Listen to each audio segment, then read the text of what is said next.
Hey everyone, welcome to our channel. In today's video, we will guide you through how to find someone in Discord. So finding someone on Discord depends on whether you are already in a shared server or not. So firstly, all you have to do is you will have to know the username of the person you are searching for and tap on the add friend option available in the green highlights. After you tap on the add friends, you can simply type down the username of the person you are searching for and the friend request will be sent to that person. So let's try it.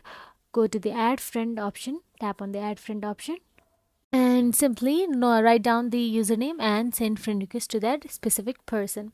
So the another way to find out the person in Discord is to go to the discord.in.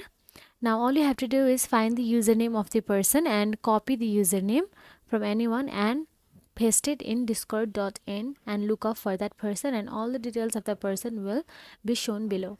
So that is it guys. If you found this video helpful, please like, share and subscribe our channel, and thank you so much for watching.